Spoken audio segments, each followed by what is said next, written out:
Varicose veins కి సరైన చికిత్స కోసం సంప్రదించండి ఎవిస్ హాస్పిటల్. నమస్తే అమ్మా. అమ్మ చెప్పరా జయ. అమ్మ, ధనుర్మాసం విష్ణు మాసం అంటారు కదమ్మా.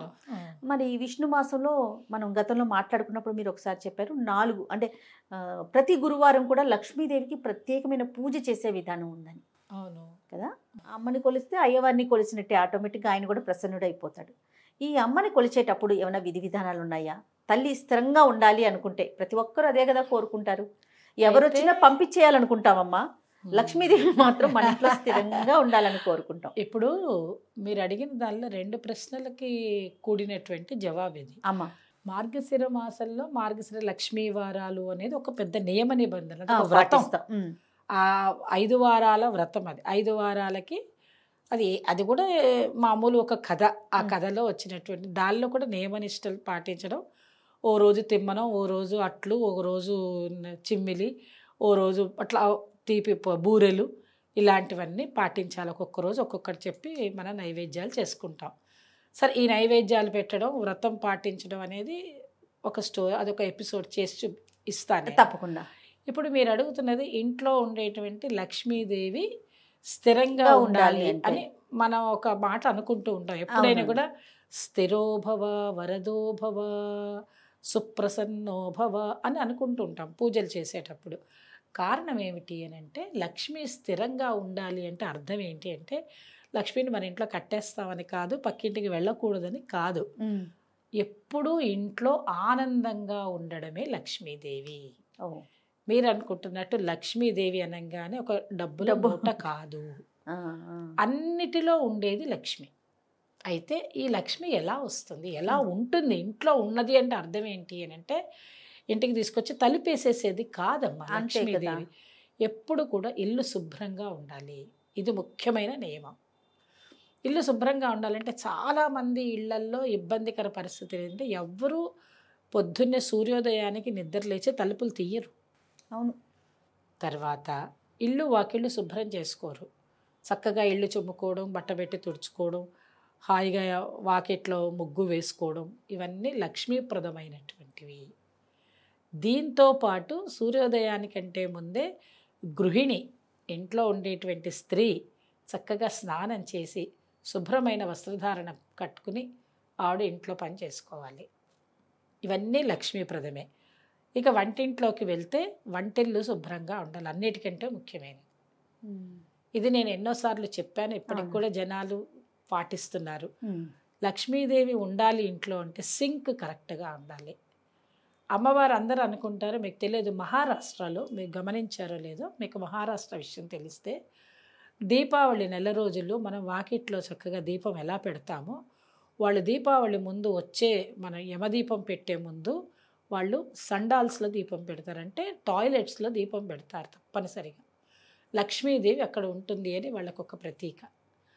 అయితే ఎందుకు అని నేను దాని గురించి తరచి ఆలోచించాను.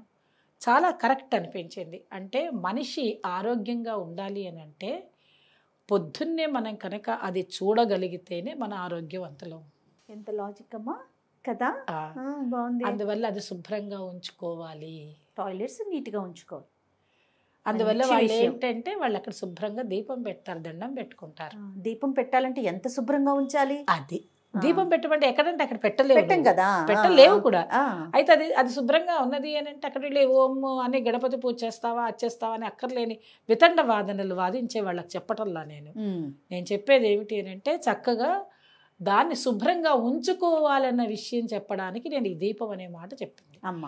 అయితే లక్ష్మీప్రదం ఎలాగా ఇల్లు శుభ్రంగా పెట్టుకోవాలి అంటే, చాలామంది వంటిళ్లల్లో అక్కర్లేని చెత్త చెదారం బొద్దింకలు ఇంకా చెప్పనే అవసరం లేదు. అంటే అలా ఉన్న చోట లక్ష్మీదేవి ఉండదు, వెళ్ళిపోతుంది. జ్యేష్ఠాదేవి వచ్చి కూర్చుంటుంది.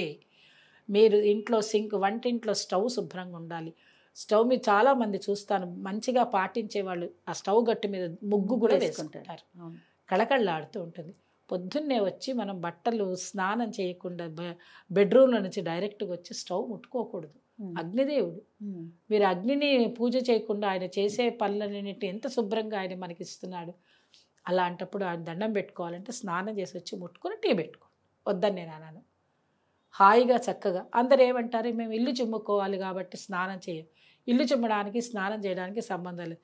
ఇల్లు చిమ్మడం కూడా స్నానం చేసే చేసుకోవాలి. అప్పుడే లక్ష్మీదేవి మీ ఇంట్లో నిలబడుతుంది. చూడండి, మీరు ఎన్ని గమనించుకోండి. ఎప్పుడైతే మీరు శుభ్రంగా ఉండడం ఇవన్నీ అలవాటు చేసుకుంటారో ఆ ఇళ్ళు ఎప్పుడు ఆనందంగా ఉంటాయి. పిల్లలకి శుభ్రంగా తయారు చేసి పిల్లలకి స్నానాలు చేయకుండా స్కూళ్ళకి పంపడం, లక్ష్మీదేవి నిలబడదు. ఎంత చంటి బిడ్డలైనా మీరు ఒక చెంబు బాత్రూంలో బ్రష్ చేస్తారా? బ్రష్ చేస్తే వాళ్ళు 1 or 2 పోవాలా? పోయింది కానీ ఒక చెంబు నీళ్లు పోసేసి గబగబా తుడిచేసి ఆ స్కూల్ డ్రెస్ వేసేసి షూ సాక్స్ వేసి పంపించండి, వద్దంటలేదు. పొద్దున్నే మేము స్నానం చేయకుండా పంపించి కొత్త పద్ధతులు ఏంటంటే సాయంత్రం 4ంటికి స్నానాలు వస్తున్నారు. మీ ఇంట్లో మీ లక్ష్మీదేవి ఉండదు. మీరు ఏమన్నా మీద కోపం వచ్చితే ఆపేస్తారు అంతే కదా, టీవీని అంతే, ఛానల్ తిప్పేస్తారేమో, ఓకే. కానీ ఉన్న మాట కరెక్ట్గా చెప్పాలి. లక్ష్మీ నివాస స్థానము శుభ్రము, లేకపోతే మీకు అమ్మవారు వచ్చి మీ ఇంట్లో కూర్చోదు. మీరు శుభ్రంగా ఎలా ఉంటారో అలాగే ఇల్లు కూడా పరిసరాలన్నీ శుభ్రంగా ఉంచుకోవాలి. అయితే బెడ్రూమ్, పిల్లలు చదువుకునే చోట పుస్తకాలు పిల్లలకి నేర్పండి. చదువుకోగానే పుస్తకాలు జాగ్రత్తగా ఒక పక్కన పెట్టుకోండి, టేబుల్ తుడుచుకోండి, దుమ్ము ధూళి ఉండకూడదు. సరస్వతీదేవి అక్కడ కూర్చుంటుంది, అలా నేర్పండి పిల్లలకి. అప్పుడు మీకు తెలిస్తే మీ పిల్లలకి నేర్పిస్తాం. అందుకని ఏమవుతుంది, బెడ్రూమ్లో చదువుకోకుండా పడుకునే చోట దుప్పటి ఇచ్చేసేయడం, చక్కగా వేసుకోవడం. దుప్పట్లు ఉతకాలండి. ఒక్కొక్క ఇళ్లల్లో మనం చూడలేకపోతున్నాం. బెడ్షీట్స్, పిల్లో కవర్సు, ఇవన్నీ కూడా మీరు శుభ్రంగా పెట్టుకోవాలి. ఏమవుతుందండి, ఒక 5 కొనుక్కోండి. చీరలు 10 కొనుక్కునే చోట 5 ఇవి కొని పెట్టుకోండి, వారం రోజులకు సరిపడా. మిషన్సే కదా ఉతికేది ఈ రోజుల్లో. అవునవును, తీసుకెళ్ళి దానిలో వారేసి రాత్రి పెడేసి పడుకోండి, పొద్దున్నకి అన్నీ వచ్చేస్తా బయటికి హాయిగా విదిలిచ్చి ఆరేసుకోండి, అయిపోయి. ఇంకట బట్టలు ఉతికితేట బట్టలు పాడైపోతాయట, ఇదొకటి విషయం. విడిచిన బట్ట కట్టుకోకూడదు జయ, లక్ష్మీదేవి ఉండదు. మీరు బయటికి వెళ్ళే వస్త్రాలైనా సరే, నేను ఒకటే చెప్తాను, బయటికి వెళ్ళి ఎంత పట్టు చీర అయినా సరే, మీరు పట్టు చీర 4 సార్లు కట్టుకోదలుచుకుంటే సూర్య భగవానుడి వైపుకి చూపించి శుభ్రంగా దులిపేసి ఎండలో ఆరేసి ఒక రోజంతా పెట్టి అప్పుడు తీసుకొచ్చి హ్యాంగర్కి వేసి బయట పెట్టుకోండి. తర్వాత ఒక 10 సార్లు కట్టుకున్నాక డ్రై వాష్కి ఇచ్చుకోండి కావాలంటే. అలా ఒక వేరే అలమర పెట్టుకోండి. లక్ష్మీదేవి ఉండాలంటే ఇవన్నీ చెయ్యాలి. అంటే ఎలా, ఎప్పుడు దీన్ని బట్టి నీకేమర్థమైంది, శుభ్రంగా ఉంటే అంత శుభ్రంగా ఉండడానికి అంత కష్టపడాలి నువ్వు. అప్పుడే లక్ష్మీదేవి నీ ఇంట్లో ఉండి రూపాయి ఖర్చు కాదు. మరి దీని అన్నిటికీ కారణం ఏంటి, శుభ్రంగా ఉంటే అనారోగ్యం రాదు, డబ్బు పోదు. అంతే, బట్టలు శుభ్రంగా ఉంచుకోవాలి. బట్టల వల్లనే కదా కరోనా అప్పుడు మనం ఏం చేసాం, అన్ని ఇక్కడ బయట వస్తువులు లోపల తెచ్చాము అమ్మలు. మన ఇద్దరు ఎన్ని చేసాం వీడియోలు. పంచదార కూడా కడిగేసిన వాళ్ళు చూసాం. కరెక్టే, నిజం. పాపం వాళ్ళకి ఆ బాధ, భయము. కాబట్టి అలాగా మనం అనుకుని ఎలా పడితే లోపలికి ఎలా రాలేదో అవన్నీ మనకి నేర్పించిన కరోనా దేవత అవతార మూర్తి అది. అవన్నీ నేర్పించింది. అవి మనం పాటిస్తే ఎప్పటికీ బాగుంటుంది. లక్ష్మీప్రదమైనటువంటివి. స్త్రీమూర్తి చక్కగా గాజులు వేసుకోవడం, బొట్టు పెట్టుకోవడం. పెళ్ళైన స్త్రీ అయితే కనుక మంగళసూత్రం, వీలైతే ఒక చిన్న నల్లపూస పైకి వేసుకోలేకపోయిన లోపలన్నా నల్లపూస ఒకటి వేసుకోవడం దిష్టి తగలకుండా ఉంటుంది. హాయిగా మంచి వస్త్రాలు వేసుకోవడం. రోజు పట్టు చీరలు కట్టుకుని తిరగమని నేను చెప్పను. ఉన్నదానిలో శుభ్రమైన వస్త్రం, చిరిగిపోయిన వస్త్రాలు వేసుకోకూడదు. రాహు వచ్చి మీ మీద కూర్చుంటాడు. విడిచిన బట్టల్లో రాహు ఉంటుంది అంటే అర్థం ఏంటి, మీరు విడిచిన బట్టల్లో బ్యాక్టీరియా మిమ్మల్నే పట్టుకుంటుంది. కాబట్టి అన్నీ శుభ్రంగా వేసుకునే అవకాశం తెచ్చుకుంటే మీ ఇంట్లో లక్ష్మీదేవి ఎక్కడికి పోదు. ఇవన్నీ శుభ సంకేతాలు. లక్ష్మీదేవి మీ ఇంట్లో వచ్చి ఉండాలి అంటే ఇప్పుడు మేము చెప్పిన విషయాలన్నీ పాటించుకున్నారనుకోండి, 4 రోజులు చేసి చూడండి జయ, మార్పు మనమే గమనించవచ్చు. మీకే వచ్చేస్తుంది. మార్పు అంటే డబ్బులు వచ్చేస్తాయని కాదు, ఆరోగ్యంగా ఉంటారు. డాక్టర్కి ఫీజు ఇచ్చే పని తప్పుతుంది, డబ్బు మిగిలితే అర్థం ఏంటి? అంతే కదా అమ్మ, మానసిక ప్రశాంతతకి మించినది ఏదీ లేదు. బాగా చెప్పావు. రెండవది, నీకు పొదుపు చేయడం వల్ల, పొదుపులో లక్ష్మీదేవి ఉంటుంది. నువ్వు రోజు ఏం చేయాలి, పొద్దున్నే నిద్ర లేవంగానే నీకు దగ్గర 5 రూపాయలు ఉన్నది, ఇవాళ 5 రూపాయలు నువ్వు ఖర్చు పెట్టినా అంటే కనీసం ₹1 ఓ డబ్బాలో వేసేసేయండి దేవుడి దగ్గర. మేము చిన్నప్పుడు ఇలాగే చేసుకునేవాళ్ళం. దేవుడి దగ్గర డబ్బా పెట్టి రోజు ₹1 దల్ల వేయాలి. ఇప్పటికీ ఊళ్ళల్లో వాళ్ళు తిరుమల కొండకి వెళ్ళాలి అనుకుంటే ఇళ్లల్లో డబ్బు దాచిపెట్టు, ప్రతి వాళ్ళు వాళ్ళ ఇంట్లో ఉండే అందరూ కూడా అందరి పేర్లు పెట్టుకుని అందులో రూపాయలు వేసి దాచిపెట్టుకుంటారు. అప్పుడు ఏమవుతుంది, ఆ డబ్బులతోటి తిరుపతికి వెళ్ళే వాళ్ళు కూడా ఆ ఉన్నారు. రోజుల్లో అంటే మీకేంటి, పొదుపుతో పాటు భగవంతుడు అనే ఆరాధన స్వరూపం మీకు అక్కడికి ఏర్పడుతుంది. లక్ష్మీదేవి మీ ఇంట్లోనే నిక్షిప్తమై ఉంటుంది. ఓకే. అవన్నీ మీరు మర్చిపోయి ఏదో లక్ష్మీదేవి ఉండాలంటే ఫోటోకి దండ వేసేస్తే వచ్చేస్తుంది, పూజ చేసేస్తే వచ్చేస్తుంది, డబ్బులు ఖర్చు పెట్టేసి ఇన్ని పువ్వులు అవి తీసుకొచ్చి చేస్తే కాదు. చేసేటప్పుడు ఇవన్నీ కూడా చేయండి. చేసినట్టయితే మీ ఇంట్లో మీ లక్ష్మి మీ దగ్గరే ఉంటుంది. ఇంకా గుమ్మాన్ని ఎలా శుభ్రంగా గుమ్మం శుభ్రంగా పెట్టుకోవాలి. గుమ్మం శుభ్రంగా పెట్టుకోవడం అంటే ఏంటి, బ్యాక్టీరియా లోపలికి రాకుండా ఉండాలంటే గుమ్మం శుభ్రంగా కడుక్కోవాలి. కడిగిన తర్వాత ఇప్పుడు గుమ్మాలు ఉండే ఇళ్ళు ఉంటే, కొంతమంది ఇళ్ళకి గుమ్మాలు పెట్టుకోకుండా కూడా స్టైల్ కోసం చేస్తున్నారు. ఒకవేళ గుమ్మం ఉంటే మాత్రం గుమ్మం శుభ్రంగా బట్ట పెట్టి తుడవండి. ఫస్ట్ పొడి బట్ట పెట్టి తుడిచి తర్వాత తడి బట్ట పెట్టి శుభ్రంగా తుడి, కానీ నీళ్లు పోస్తే జారి పడతారు పిల్లలు. తర్వాత పసుపు రాసి బొట్టు పెట్టి మనం ఫస్ట్ దానికి గుమ్మానికి దండం పెట్టుకోవాలి. అందుకే చూడండి, చాలామంది ఇళ్లలోకి వెళ్తున్నప్పుడు ఇట్లా అనుకొని వెళ్తారు. తర్వాత గుమ్మాన్ని ఎప్పుడు అలంకరణ చేసి పెట్టుకోవాలి. ఎప్పుడు మీ ఇంట్లో ఎప్పుడు కూడా మామిడి మండలు కట్టి ఉండాలి. పండగ అప్పుడే అనుకోకండి అమ్మా, ఎప్పుడు ప్రతి శుక్రవారానికి కట్టుకోండి. చక్కగా పువ్వుల మాలలు కట్టుకున్నారు, బంతిపూలు అన్నీ దొరుకుతాయి మనకి, హాయిగా నీట్గా పెట్టుకోండి. అది గుమ్మం పూజ. గుమ్మం అంటే ద్వారలక్ష్మి. అంటే మనకి ఎప్పుడు కూడా దాటి గడప దాటి అంటామే, దానికి ఒక పెద్ద కథ. గడప దాటి వెళ్ళడం అంటే అర్థం ఏంటి, దానికి నెగిటివ్ ఫీలింగ్స్ వేరే, పాజిటివ్ ఫీలింగ్స్ వేరే.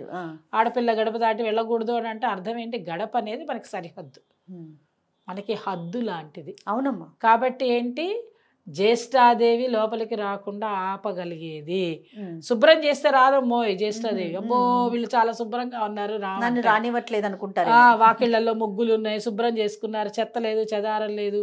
అదే ఇంటి ముందు కూర్చొని కొంతమందికి అలవాటు, అక్కడ కూర్చొని టిఫిన్లు తినడం, ఎంగిళ్ళు పెట్టడం, చెప్పులు గుమ్మాల ముందే పెట్టడం, దుమ్ము దులుపుకోకపోవడం, ఇంటి ముందు ఎట్లా పడితే అట్లా. అలా కాకుండా శుభ్రంగా పెట్టుకున్న చోట లక్ష్మీదేవి ఎప్పటికీ స్థిరంగా ఉంటుంది. ఇంకా చెప్పుకోవాల్సిన విషయాలలో ఒకటి ముఖ్యమైన సమస్య, ముఖ్యమైనటువంటి పాయింట్ రెండు ఉన్నాయి ఇందులో. ఏంటమ్మా? ఇప్పుడున్న వాళ్ళలో ఏంటంటే ప్రతిదాన్ని భూతద్దంలో పెట్టి చూస్తున్నారు.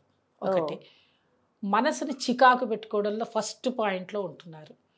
ఏ ఆడపిల్లలైనా సరే మగపిల్లలైనా సరే ఇళ్లల్లో మనసు ప్రశాంతంగా పెట్టుకోవాలి. ఇంట్లో ఉన్నంతసేపు మనసు ప్రశాంతంగా ఉంటే ఆటోమేటిక్గా మీరు బయటికి వెళ్ళాక హాయిగా ఉంటారు.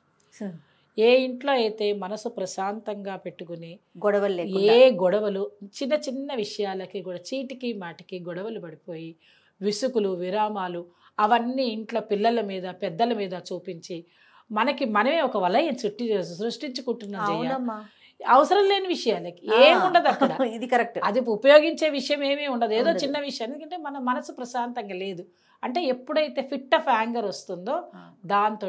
ఇంకొకటి ఒక విషయం చెప్తా జయ, నువ్వేం అనుకోకపోతే మాత్రం చెప్పండి. ఈ సెల్ ఫోన్ వచ్చాక మీరు ఈ సెల్ ఫోన్లో పెట్టే మెసేజ్లతోటి అవతల వాళ్ళు ఇంట్లోనే మెసేజ్లు మమ్మల్ని నీకు నువ్వు పక్కన వాళ్ళకు ఇంట్లోనే మెసేజ్లు, అక్క చెల్లెళ్ళకి అన్నదమ్ములకి ఎక్కర్లేని మెసేజ్ పెట్టడం కూడా పెద్ద ఆర్ట్ బంగారం.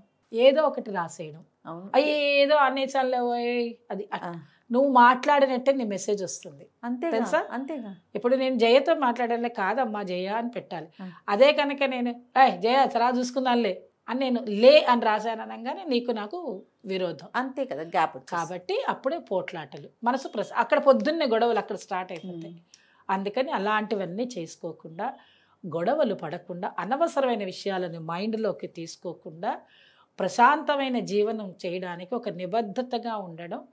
మీరే ఒక టైం టేబుల్ తయారు చేసుకుని, మనసులో టైం టేబుల్ పేపర్ మీద రాయొద్దు, టైం టేబుల్ తయారు చేసుకుని కనుక జీవనాన్ని సాగించినట్టయితే హాయిగా ఉండగలుగుతారు. మీతో పాటు మీ చుట్టూ ప్రపంచం కూడా సంతోషంగా ఉంటుంది. లక్ష్మీదేవి ఆటోమేటిక్గా మీ ఇంట్లోనే ఉంటుంది, పక్కింటికి వెళ్ళామన్నా వెళ్ళదు. సూపర్, ఇది బాగుంది. రైట్ అమ్మా, నమస్తే అమ్మా.